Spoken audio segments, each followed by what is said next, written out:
Hey, it's Trent, and I just wanted to kick this episode off and, of course, mention that by now anyone listening to this knows that a couple of days ago we lost one of the most important musicians in the history of rock and roll when Eddie Van Halen passed away. Of course, this episode, both my and Jason's part and, of course, my interview with Jeff was recorded before Eddie Van Halen passed away. So I just wanted to jump up here up front and let you know that our next episode will be a tribute to Eddie Van Halen, where Jason and I will be talking about all kinds of stuff, whether it be our memories, early memories, or our favorite albums and songs, all that great stuff. And more importantly, we'll have several special guests joining us to talk about their memories as well. That'll be very cool. I'm looking forward to putting this together to help celebrate the music and legacy of the almighty Eddie Van Halen. Hey, this is Jeff Carlson of the Jeff Carlson Band, and you're listening to Thunder Underground. Welcome to episode 290 of the Thunder Underground podcast. Trent and Jason here as always. This week we've got a great one. We've got Jeff Carlson of the Jeff Carlson Band joining us to talk about everything they've got going on and some other great stuff. We're also going to play us some great new music, talk about a few other things. Anything up front you need to say before we tell everybody who pays us money to put on a podcast? I'll tell you one thing. Okay. Thank you for my belated birthday present. Absolutely. A signed copy of Rob Halford's new book, Confess. Yes. You are the fucking man. So thank you very much. I'll you. say that on tape right now. Okay, sponsors, go. Well, yeah, it had to be delayed because your birthday was 9/11, Right. and the book didn't come out till like 9/29 or something like that. So, yeah. Hey, thank Happy you very late much. birthday. Hey, that's awesome. Yeah, yeah. I need to. Oh, I got a unsigned copy of it, so looking forward to reading that. Right. Did you say you already saw an excerpt from it? I read. It was funny. This morning, I read an excerpt from it online, and I think that's what prompted me to listen to Screaming for Vengeance. Nice. This afternoon at work. That is my favorite Priest record. Okay. So it just, and then by happenstance, I come over here and you've got this present for me. That's just, what a Monday. Thank you very much. Yes, absolutely. First up, let's mention DEB concerts, because there was a big announcement just by the time you're hearing this a couple days ago that our local to us festival, Rocklahoma, is officially announced for Labor Day weekend in 2021. It's always happened on the last 10 or 11 years, it's been on Memorial Day. But so hopefully by that point, which is 9 months away, festivals will be happening. They're all announcing for September and October. But DEB Concerts books and puts on the Roadhouse stage at Rocklahoma. And they've always had a lot of great acts out there. So, of course, once we get closer to that, we'll be talking about all that. But in the meantime, coming up October 23rd, right here in Tulsa at the IDL Ballroom, the mighty John Corabi will be putting on an acoustic performance. Socially distanced, of course. The IDL Ballroom has a great system in place to keep everybody safe. That's no joke. So get over there and check that out. That show will be opened by our good friends in Rocket Science. That's always a great time as well. DEBconcerts.com is where you can find out ticket info on that show. And of course, any future shows or rescheduled dates that the pandemic has put off for a bit. So get on there and follow them on Facebook. And of course, we'll keep you updated as well. Also, Hella Hot Hot Sauce, based out of the San Francisco Bay Area in California. They make small batch artisan hot sauces, and you can check them all out at HellaHotHotSauce.com. If you're on the West Coast, they sell them in stores out there. But if you're anywhere else like us, get on that website. Check out what they've got. All their sauces, I believe most of them are fruit-based. They're extremely hot, but they're also extremely flavorful, which is what you want from your sauces. They have collaborations they've done with Florida Frank from the Mighty Hatebreed called Florida Frank's Florida Heat. And another one that they did with Ghoul called Brain Jerk. So check those out. Follow them on Facebook. And of course, tell them we sent you. MedFarm is a dispensary located in Broken Arrow, Oklahoma. 24683 East Highway 51. You can check out their entire selection online at leafly.com. Follow them on Facebook, MedFarm, that's PHARM. Instagram is at MedFarmOK, and their website's medfarmok.com. You can call ahead, text ahead, email ahead, place your order, and then just go right through their drive-thru, which is a great feature they offer that many dispensaries don't. Also, if you mention Thunder Underground, they'll give you 10% off your first order. And also, they're Cannabis with a Cause, because 30% of their proceeds are going to build no-kill animal shelters, which is an amazing thing they're doing. So very happy to let you know that. So get out to MedFarm and support them, and in turn, you're supporting animals as well. Can't beat that. Finally, Sunset Tattoo. Tattoo shop in Tulsa, Oklahoma as well. It's 3415 East 15th Street, right in the heart of Midtown. 25 plus years of experience for Jake and his team. Their tattoos are done good and proper. They're state licensed. They're mother approved. Give them a call, shoot them a message, set up a time where you can come in, have a consultation about what you need to have done, what work you want done. Jake can, if you've had shitty tattoos in your life, Jake can make them very unshitty. Get on Instagram, Sunset Tattoo Tulsa, or Facebook, Sunset Tattoo Tulsa. Check out their work there to see that we're not just bullshitting you. They're really good. So, Sunset Tattoo Tulsa, give them a call, give them a shout, and tell them we sent you. All right, first up, we want to kick it off with music, or want to talk about AC/DC first? Let's do this. Okay, let's play music.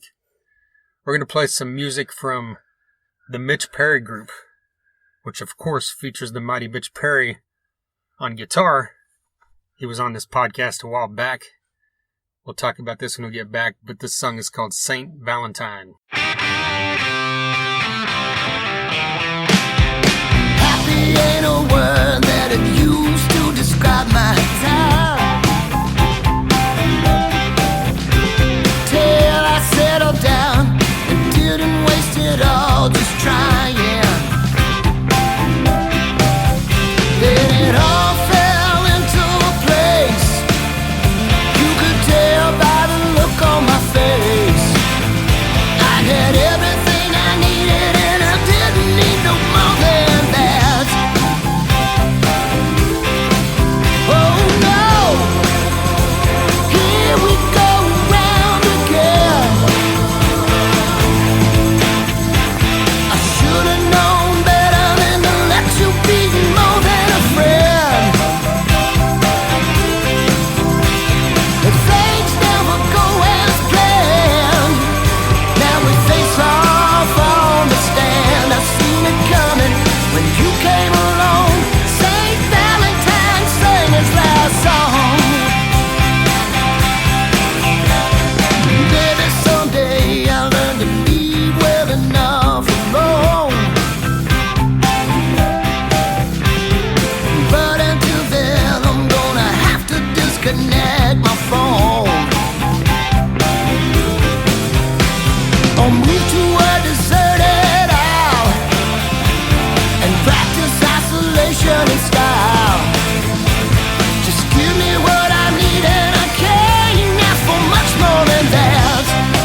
Saint Valentine, the brand new single from the album Music Box from Mitch Perry that came out earlier this year.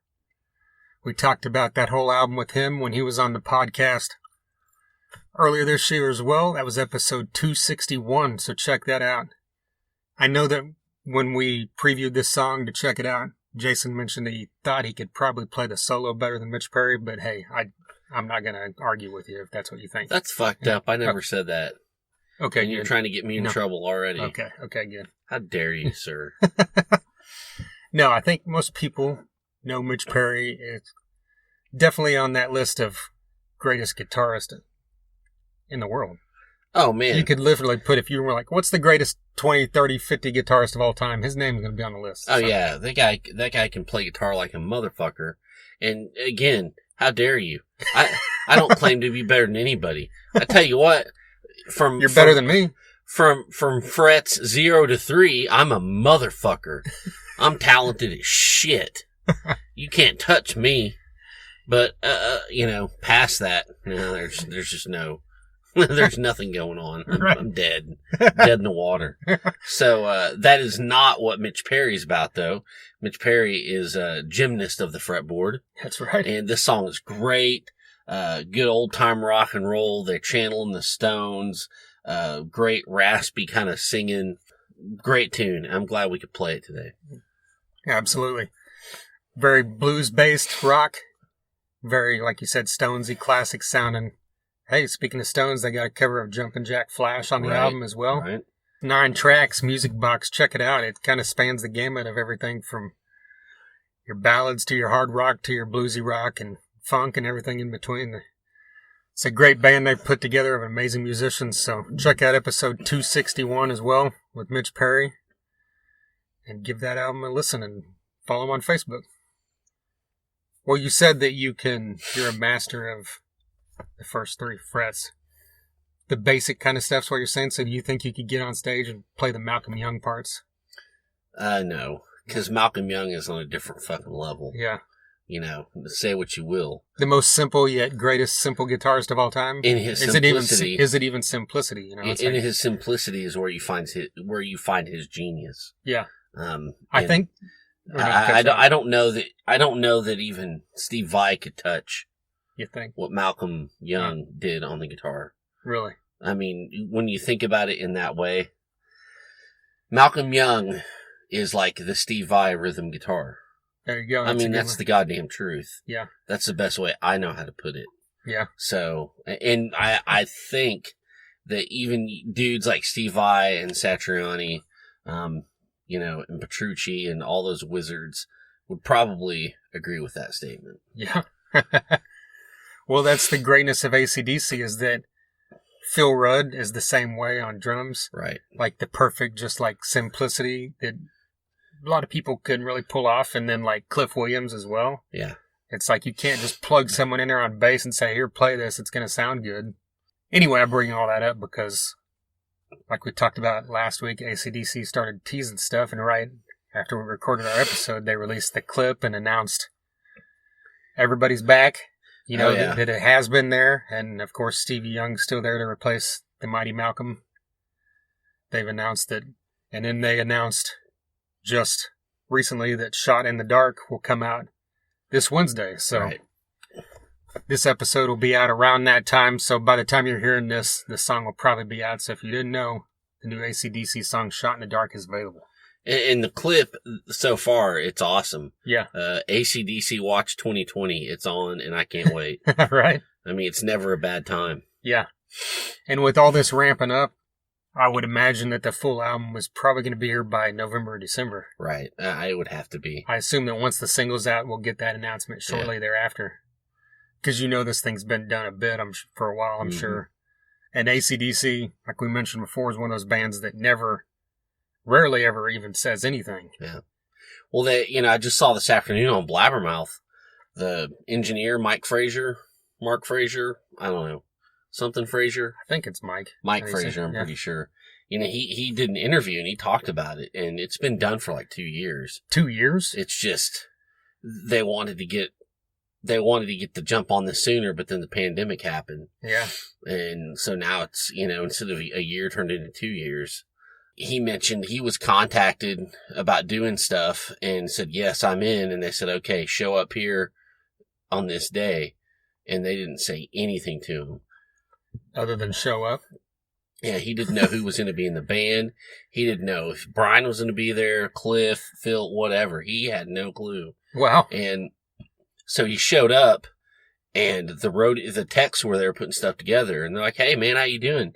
It's like, good, it's like, do you even know what's going on? He's like, dude, I don't know anything. No one told me anything except to show up. And that's when the techs told him, the whole band's here. Brian, Cliff, Phil, they're all here. And we're doing a record. And he was like, hell yeah. And that's just how, that's how AC/DC works. Close to the vest, man. Yeah. You can do that when you're that level. Exactly. Yeah. Yeah. See, I can't wait to hear this song. We're recording it before it's out, so, Yeah. And a lot of bands of this height, of this level, and of this age, frankly, when they put out new stuff, right? Oh, that's cool. Yeah, that's cute. Whatever. I just want to go see him. AC/DC is not one of the... I want to hear anything that band does ever. Yeah. Like anything. Whatever they've got, I want to hear it, and it's always great. Yeah. And see, what's funny is, I've thought about this many times. I always wanted to have a discussion on the podcast. Now is probably not the time because it would be too long, but right. There's certain songs, even from bands, that I absolutely... like my top 3 or 4 bands, I don't want to fucking hear Walk by Pantera. Yeah. I don't want to hear, right. November Rain half the time. I don't want to hear it, Yeah. But with AC/DC, I've heard You Shook Me All Night Long or Back in Black 40,000 times in my life. But if it comes on the radio or the Sirius or on Shuffle on Spotify, I don't skip it. Right. Ever. Exactly. No matter what the song is. Yeah, they're just one of those, that rarefied air that they kind of float around in where they can do that, But I feel you. I get it. I don't want to hear Enter Sandman ever again in my whole goddamn life. Right. But yeah, I will listen to Back in Black any fucking time. Anytime. Yeah. So hopefully this new album has something badass like Mistress for Christmas or Cover You in Oil. Yeah. Oh man, or what's the one you liked? The Stormy Mayday or whatever it was. Stormy Mayday. I forgot about that. From Black Ice. Didn't you tell me you hated that song? Probably. I liked it. I can't. Is that even the fucking title? That doesn't sound right at all. I haven't listened to that album in quite a while. I listened to it the other day. I listened to that and High Voltage back to back. Wow, that's quite a contrast, but that's a great thing. I've been on a classic rock kick. Yeah. Which brings me into my next subject that I want to talk about. Okay, well, I think we covered AC/DC, so what's next? Okay. Because by the way, we'll be talking about AC/DC again next week, but after we heard that song. Right. So anyway. Yeah, because we can do whatever the hell we want. Right. So. And also, yeah, Brian Johnson's on the podcast next week, so stay tuned. I wish. So anyways, I recently saw that Street Survivors, the true story of the Leonard Skinner plane crash movie. Yeah. Okay. I think I posted something about it. Yeah, I saw your post like a little while after you'd posted. Well, and I knew going into I watched this movie, and just a little bit of a backstory. I'm a huge Leonard Skinner fan. And I think that Leonard Skinner is way more than Freebird and Sweet Home Alabama and the flag waving God, guns, and government bullshit that you see today. Yeah. That there's so much that people don't think about and don't realize and just don't recognize about how great this band was. Their first 5 records. Again, that's a whole other story. But, the early 90s came along, Kurt Cobain killed everything.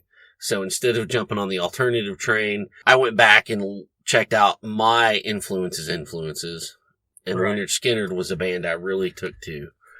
So for me, I heard about this movie that was coming out and I wanted to see it, and it was on Amazon Prime. And I know that Artemis Pyle seems a little shady anyways. He always has. I think he's kind of a creeper. I think he got Me Too'd. I don't know. Oh, really? I didn't know that. I got to look it up, but I could be totally wrong. So So- I had to check. Go ahead. I was just going to say, before you go into talking about it, I remember not long after, I think it was probably after Rocket Man came out, the Elton John movie. Because, that came out, that was big after Bohemian Rhapsody. There was a story on, I don't remember if it was some major publication, did a story of like 10 biopic style music, films coming out now after the success of these two films, blah, blah, blah. And, thoughts on them and what we know about them.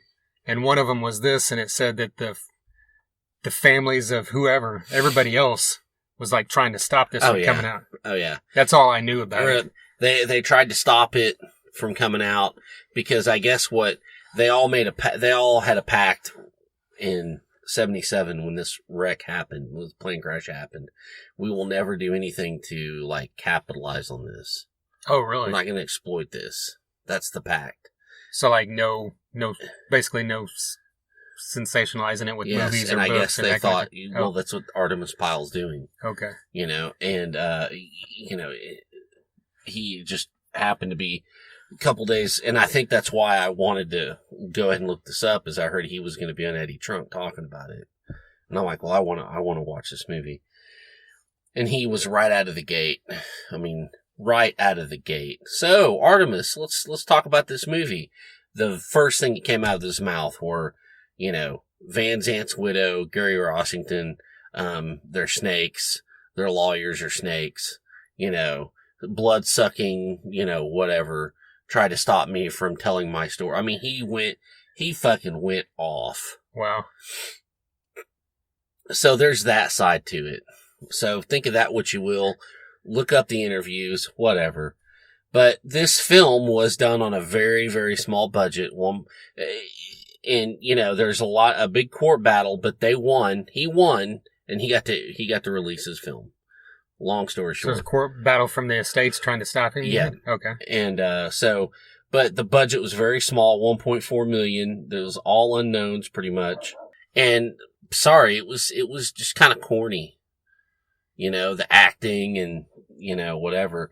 And the one thing, that was really, I just thought was unneeded and kind of just self-aggrandizing and distasteful. Sorry, but every now and then, Artemis Pyle would, jump in and explain stuff. You mean just like his voice? No, it would cut to him in the studio talking about shit. Almost like they're trying to mix a documentary with a film? Yeah. Wow. It's like you didn't see Elton John doing that.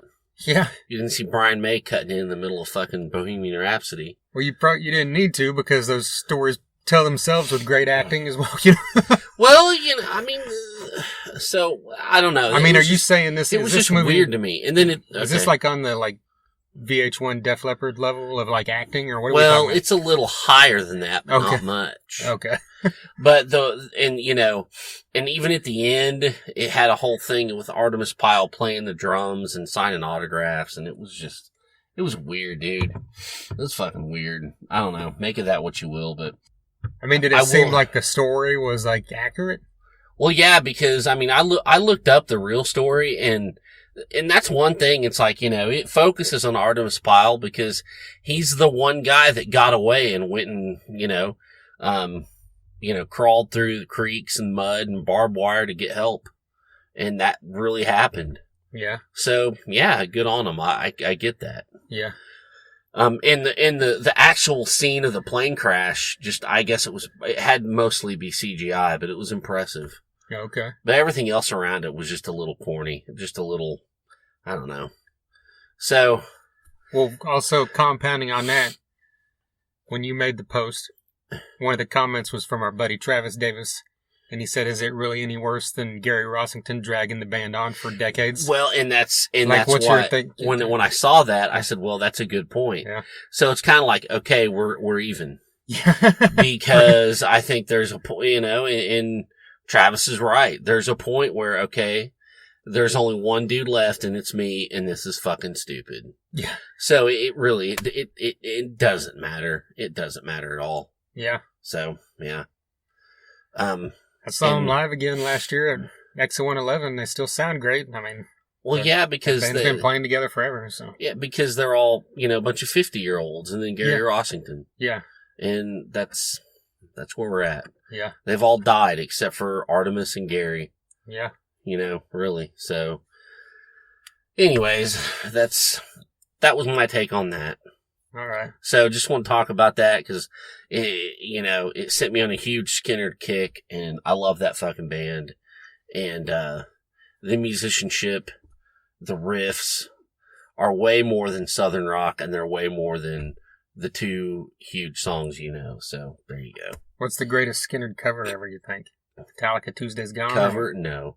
I think that, I'm trying to think of other ones, man. Well, obviously, Shine Down Simple Man, but I can't. That's terrible. Fuck them. Fuck you. I liked Zakk Wylde's I Never Dreamed. I forgot about that. It's amazing. God,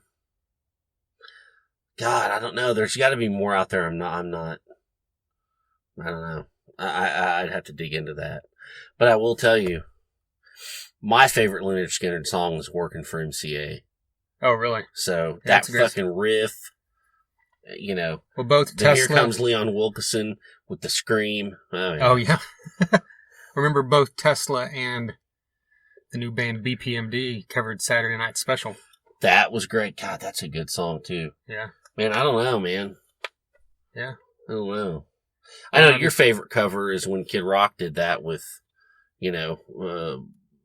Werewolf of London and Oh, Sweet Home Alabama. what the fuck was that called? Yeah, I know. I mean, that was a massive hit. And I can't remember what it's called. I think it was called I'm Slaughtering Classics because I really don't give a shit anymore. No, I'm expanding fan bases and making a shitload of money.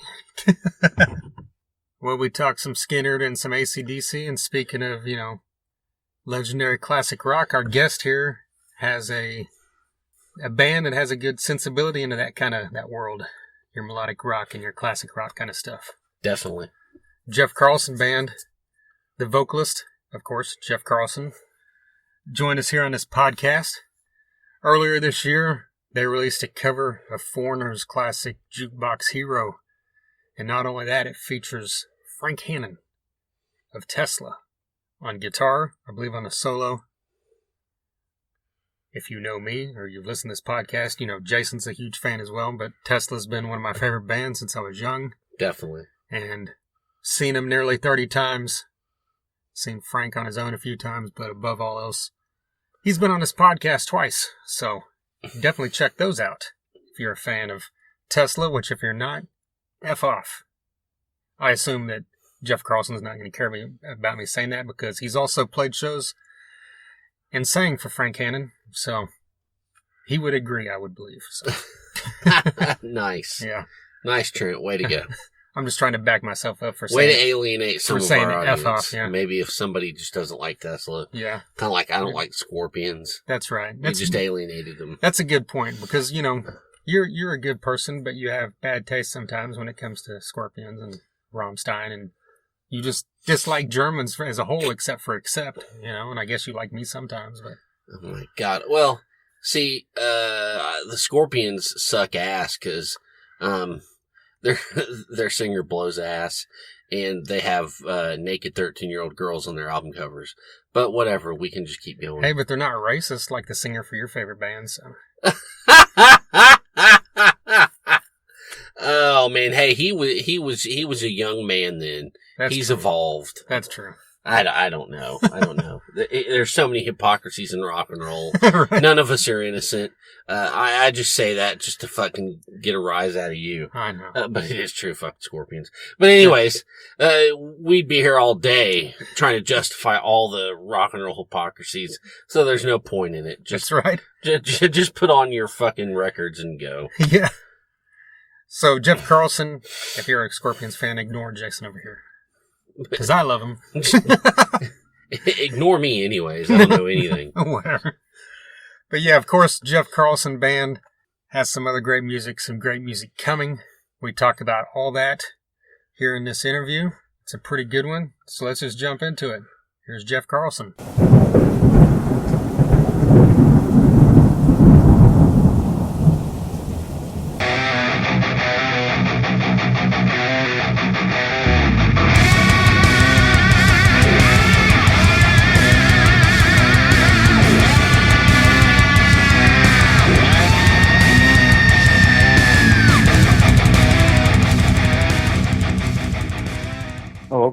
Oh, cool. Okay. I played there once. It used to be a place called Windjammers. I played there Oh wow, yeah, a long that's time been ago. gone Yeah. for probably 25 years now. It's been gone. Yeah. Yeah, I know, right? That's crazy. I'm from Springfield originally, so Oh, Springfield, Missouri. Springfield. Yeah. Okay, not too far away. Yeah. Was that back with a band? I guess you had back in the 90s, or what was that? Yeah, I had a band there called China Blue, and then I had another band that I played Tulsa. It was a cover band. It was called Open Fire. It was a lot of fun. You know, Okay. like when I was 21, 22 years old, I didn't have a care in the world. You know. Right. Jumping into the current stuff. I mean, your current single is this cover of Jukebox Hero.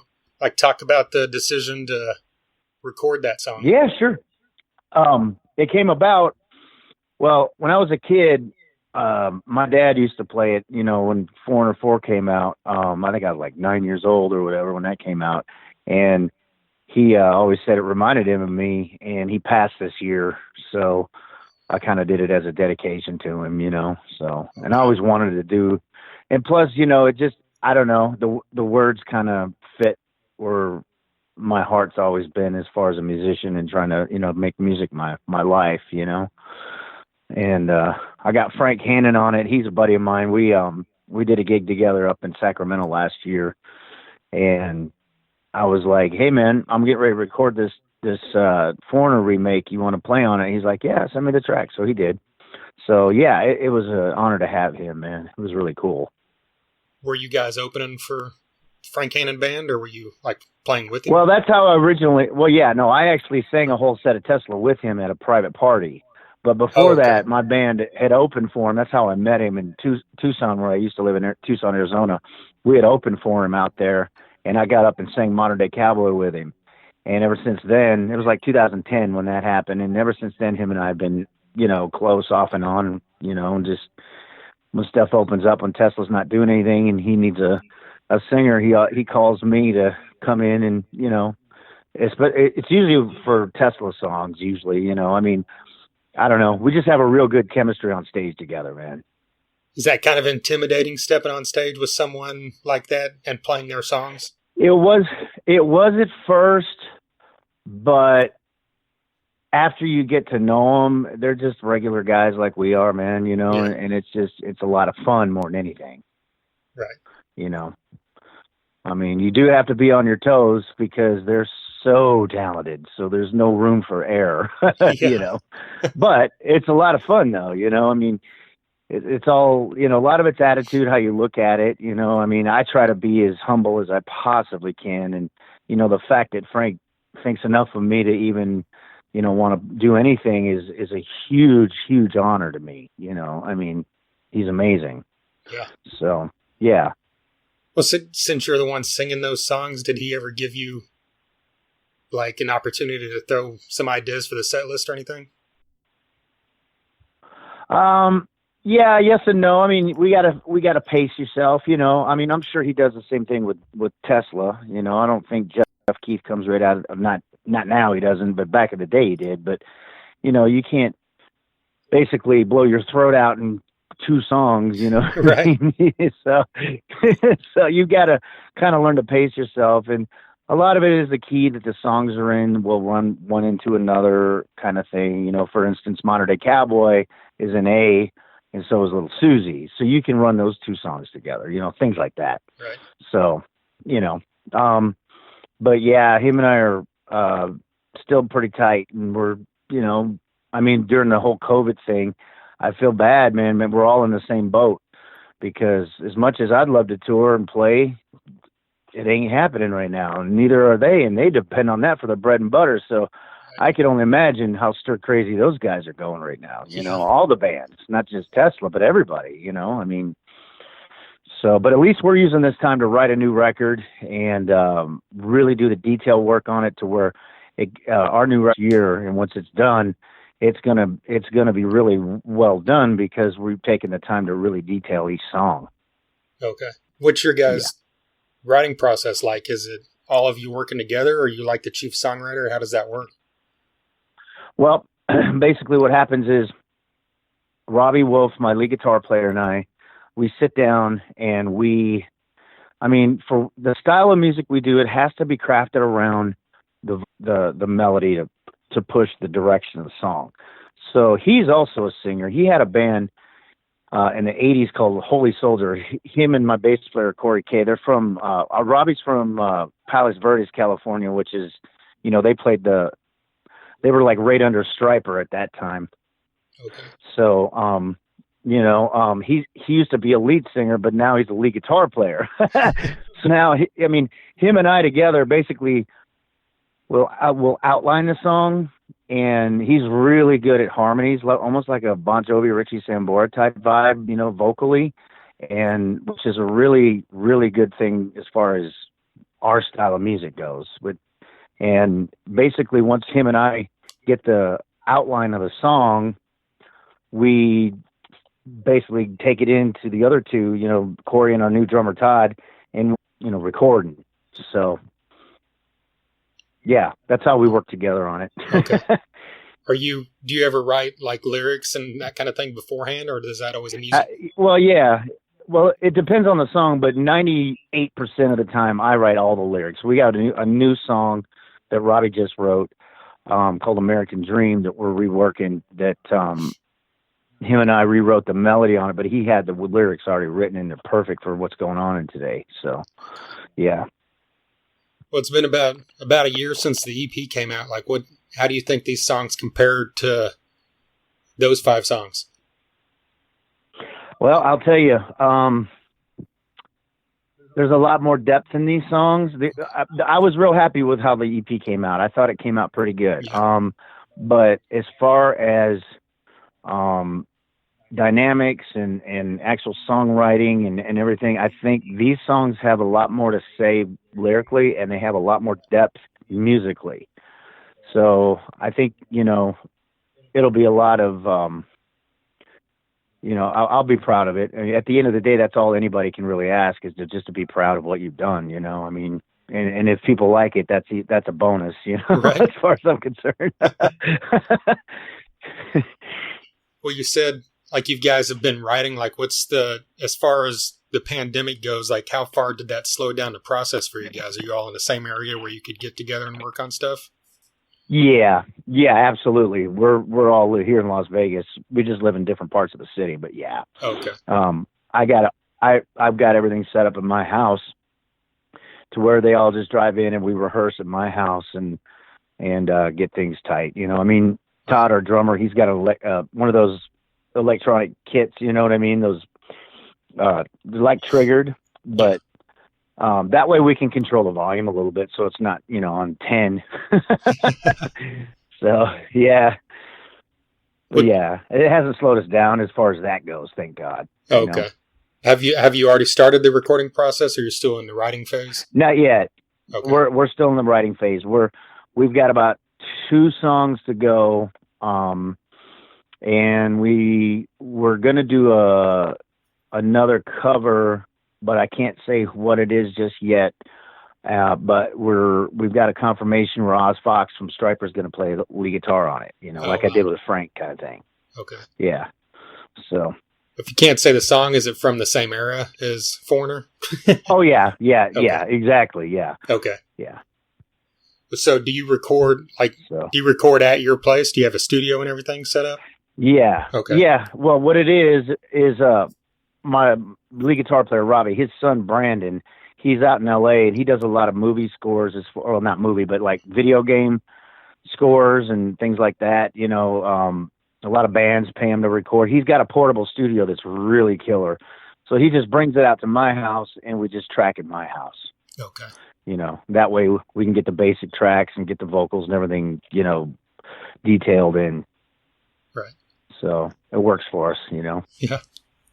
Well, you mentioned not being able to get out and tour. Like, what are you guys planning as far as, promoting what you guys have going on during this pandemic? I know I saw you have a live stream, I think, coming up. Yeah. We just got done recording a show, a 40-minute set. Okay. And I think our label's getting ready to put it out sometime here in a couple weeks for streaming for live streaming. That's the only thing we've got on the docket for right now. But the main focus is just going to be getting this record done and the video. What I got to get, the label's got to figure. We got to figure out what this single's going to be that we're going to do a video for, and then that'll be pushed once that's all done. So, well, speaking of of the label, like RFL, like how's that relationship been like for you guys? Oh, it's been great. John is he's the guy, man. Him and I got to give a shout out to Douglas Franklin and Sam Bone. They're really cool. Dan Mitchell, he does all the video website stuff. He's awesome. And so we're real happy. And also, I think what's in the works too. See, I was signed originally to Potomac Records, and what that was the drummer for Bret Michaels' solo band, Mike Bailey. He owned it, but then he closed it down, and he had all my like the EPs, Screaming Inside, So Long and Never Be Another You. That was all released on the Orchard Sony release distribution. So they're gonna I'm gonna get them to take it down so I can have RFL re-release my catalog. Okay. So that's going to happen in the, I don't know, not too distant future too. So I don't know. I've got to talk to John and we'll see what happens with that. But that'll be in the works as well, because I think once that gets repackaged under RFL, that will help with not having too much dead air between releases. You know what I mean? Right. You got to keep busy, man, because if you don't, people lose their attention span. Doesn't seem to be very, you know what I mean? I don't mean that negatively or anything. It's just you have to be consistently out there for people to remember you. You know. Yeah, I've noticed that. And if you can't tour, you got to have releases. Yeah. Yeah, a lot of people seem to be shifting more towards singles or EPs, just kind of spread out throughout the year instead of dropping an album once every couple of years. Yeah, no, that's true. That is true. A lot of biggest reason we're doing a full length record is we're trying to get on festivals overseas too eventually.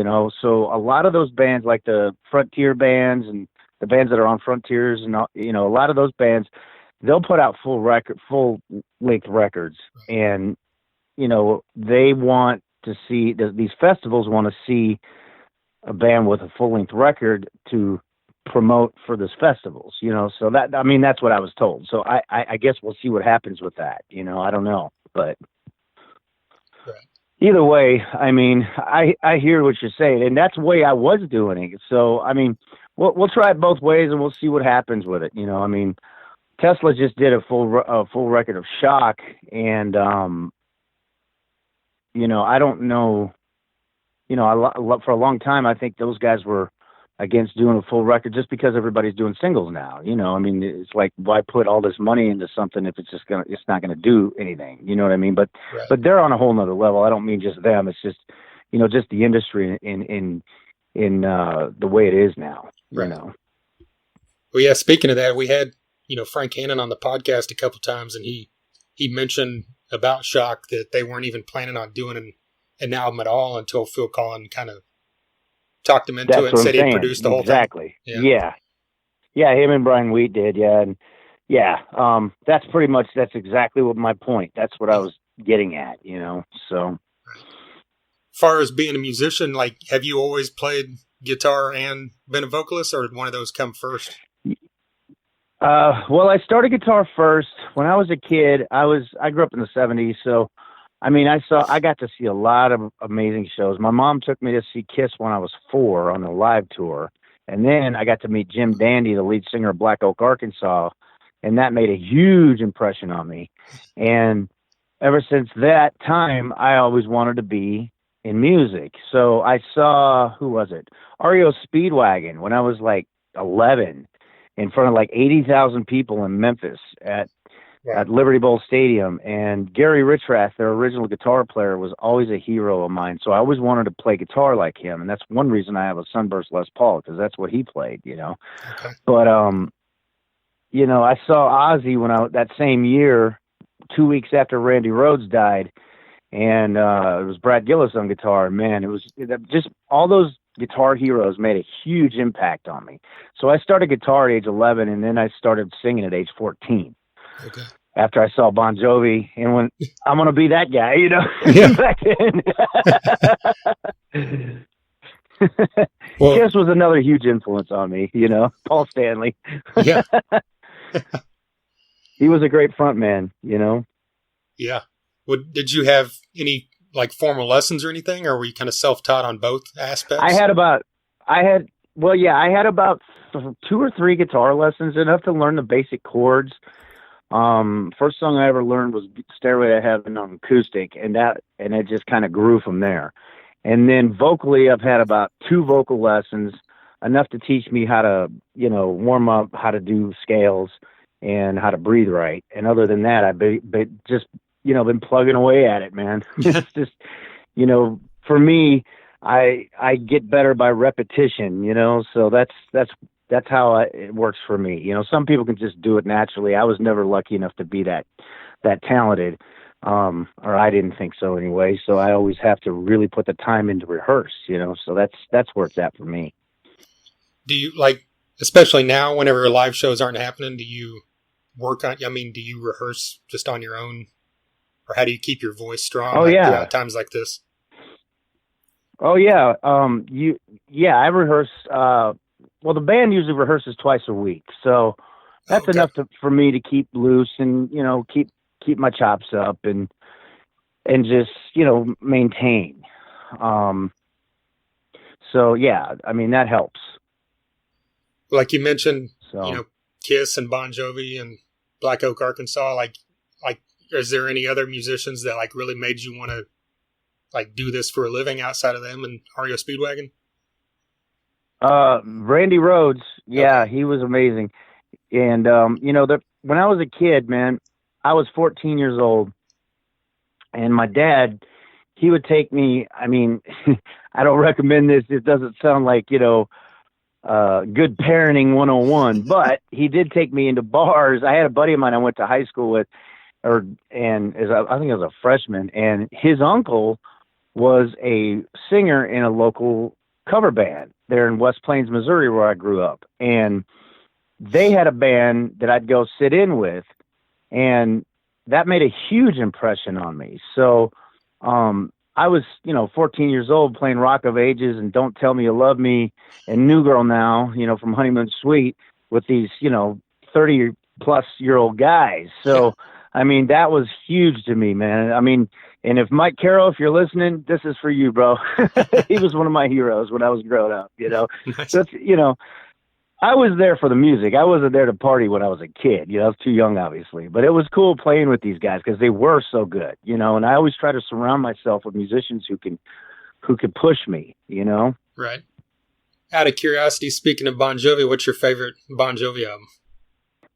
Oh boy, that's a tough one. I met them on the 7800 Degrees Fahrenheit tour when they were opening for Rat. So Oh, wow.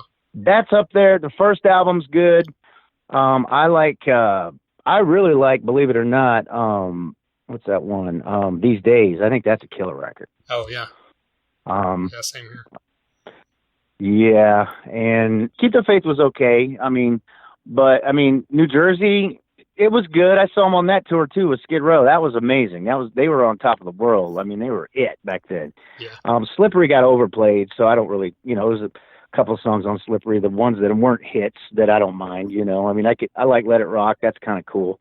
But favorite one I'd say that made the biggest impact on me was 7800 Degrees Fahrenheit. Okay. Yeah, John doesn't even act like that they ever actually did that album because I think he's ashamed of the production of it, you know. So I mean, you know, whatever. But Yeah. as a kid growing up, that made a huge impact on me, you know. Right. Yeah, New Jersey's probably my favorite, and it's probably because, you know, I was like right around the age of like when I was really getting into music in the late 80s, and that's when that Right, hit, so. right. I'll tell you, man, I saw him on that tour in St. Louis, and I didn't even know who Skid Row was at the time. And they were good, but I didn't know any of their songs yet. I just thought that, you know, Sebastian was really over the top. I was like, wow, this dude Yeah. is really crazy, you know. And then when John came out of the stage and they did that big explosion on "Lay Your Hands on Me," that was like the coolest thing I'd ever seen, man. It was like, wow. But yeah. What was your first concert? Was it that Kiss show? Yeah, well, actually, my parents took me to see Three Dog Night when I was actually 3 years old, and my mom took me to see Kiss when I was 4. Okay. Yeah. So I've been cutting my teeth on it for a long time, bro. Yeah, absolutely. Looking ahead, like you've got the album that you're, looking to have in January. Like, what are your hopes for, next year as far as, obviously, hopefully we can have live shows back in 2021, but if it's not, like, how do you plan to kind of promote that? Well, that's a good question. First off, I'm getting new management. I'm going to consult with my new management that I'm getting ready to sign with, and at that point we'll figure it out, because any band, it doesn't matter who it is, you have to have a manager who knows radio, knows the business, knows what you have to do to get seen and heard. And that's the first step I'm taking after we release this record, and once that happens, depending on where everything is, I mean, there's no solid concrete answer I can give other than, if they start opening things back up, even if it's to half capacity, I'll still play. It sucks because, I mean, it is what it is, but a lot of these bands are taking hits overseas because, like we'll say a stadium, they'll put risers up with and space them out 6 feet apart, and they'll put 5 people or whatever it is. And basically an 80,000 seat stadium, you've got 20,000 people in, and everybody's separated. So that means the bands are taking a massive hit on what they normally would make, because obviously there's not enough people there, So I don't know, man. I guess we'll see what happens. That's about the most honest answer I can give, Right. Well, outside of, working on a new album, how have you been spending your personal time during this pandemic? Been with the wife and kid. We're doing great. Happy to have, family time, to just, basically be together. I mean, not that any other time would be different, but, and, a lot of times my wife will go with me on gigs or whatever. Like we used to play that last year. We played the Whiskey 3 times in LA, and she'd go with me on those, which is really cool. But I mean, we just started really getting, out there playing, and all of a sudden this pandemic happens. So, everything's kind of in a standstill. So we just been making the most of it, spending time together, and just, going to our lake by the house here, and just, having fun and trying to enjoy our time together. That's about it. Yeah, absolutely. Awesome, man. Well, I appreciate you taking the time with me today. Absolutely, bro. I appreciate the interview. I'm glad to be here, and thanks again for having me, man. There you go, Jeff Carlson, frontman for the Jeff Carlson Band. A huge thank you to Jody Best of Best Bet Promotions for her unwavering support of this podcast. Of course. I like to use a new adjective every time whenever I talk about her. I like it. She's great. She's awesome. We couldn't do half the stuff we do without her. That's right. Especially when it comes to the area of like this, like melodic rock or glam rock, and some of the other stuff she's got us, in the classic past stuff. Yeah, it's amazing. Yeah, I mean, we got to talk to Mark Slaughter and right. Vivian Campbell because of her. So we're forever Frank Hannon, of course, and Mitch Perry. So, but yeah, and of course, above all else, a huge thank you to Jeff Carlson for taking some time there to talk about the band, everything they've got going on, some great stories, some great music coming, and of course we got to talk about some Tesla, some Bon Jovi, and some other great stuff. But yeah, check out the Jeff Carlson Band on Facebook, Spotify, wherever you listen to music. Give these guys a follow. Give them some streams. Even though streaming doesn't make near as much money as it should, just put the stuff on repeat, make him a few dollars tonight. There you go. But yeah. But, like I said, with Frank Hannon, Vivian Campbell, Mark Slaughter, if this is your first time listening, we've got 289 episodes before this one. So you can dig through there and surely find something you like if it's along these lines of rock. Gene Simmons from Kiss has been on here. Bruce Kulick, formerly of Kiss, now Grand Funk Railroad's been on here. We've got Vivian Campbell of Def Leppard, Dio. Dizzy Reed from Guns N' Roses. Mark Kendall from Great White's been on here a couple times. We've had on guys from Bullet Boys, Warrant, Europe, Firehouse, Trickster, LA Guns, Junkyard. Am I forgetting anybody else from that world? Oh man, it just goes on and on. Yeah, because we branch out into the real heavy stuff like Jimmy Bauer from I Hate God and Kirk Winstein from Crowbar, guys from Corrosion to Conformity, Prong, Typo Negative. All over the place. If you're a Jeff Carlson fan, you should be a fan of Damon Johnson. He's been on here twice. Yes. And guess what? He's coming back a third time. Fucking A. Yeah, that'll be great. Speaking of that, Donnie Vai from Enough's Enough fame. We've also recorded one with him. It'll be coming up soon. That was a real good one. He was a very nice man. Yeah, I like that. It was cool. I enjoyed that interview. And you can tell that he has a love-hate relationship with Chip Z'Nuff. Right. We got that, from the whole interview. We already kind of knew that, but yeah. So yeah, that was a fun one, because I've always liked Enough's Enough, and I just never delved into him as much as I should. But then you always hear someone's like, "They're so amazing," and this and that, and it's like, I remember the first album. I need to really dig more into this band, but anyway, all kinds of great stuff like that. And like, what else we got? We've also got one coming up with Mercedes Lander from the White Swan and Kitty. We've got one coming. We just recorded one with Blake Bedsall. He is the vocalist for the band Saul, a newer band that's blown up on the heavy rock, hard rock scene. And then we've got we've got 6 more scheduled here in the next few days. Yeah, it's nuts. So we're not going to say anything. We don't want to jinx it, but you've been working overtime, man. Yeah. Yeah, and it's all range of styles of music, and it's all great stuff. Looking forward to national, a couple local. I mean, it's going to be great. Yeah. Can't wait. Anyway, check all that stuff out. TheThunderUnderground.com. You can listen there. You can find all our socials there, so follow us and like us everywhere. Get on YouTube at The Thunder Underground and subscribe. We've had recent videos. We did a review on Saul's new album. We also did a review on the new Metallica S&M 2. We did a review on Napalm Death's most recent album, which is a fucking slammer. Yeah, I guess is the right word. Totally. Barn burner. But yeah, so check all that stuff out as well. Follow us on all the socials. You can listen to us pretty much anywhere podcasts are heard. You're listening to us now. Obviously, at least one place you can listen to us, I guess. But yeah, so we appreciate the support. We've got merch for sale, all that great stuff. Does that cover it for this episode? I think so. All right. We'll be back next week. I don't like to say with who because we don't usually plan these till the day we record them on which one it's going to be. That's right. An educated guess would be that it's going to be Mercedes Lander or Damon Johnson probably next. So be on the lookout for all that great stuff. Once again, a huge thank you. Sunset Tattoo, Med Farm, DEB Concerts, and Hell Hot Hot Sauce. And a massive thank you to Jeff Carlson and Best Bet Promotions. Until next time. Thunder Underground, y'all.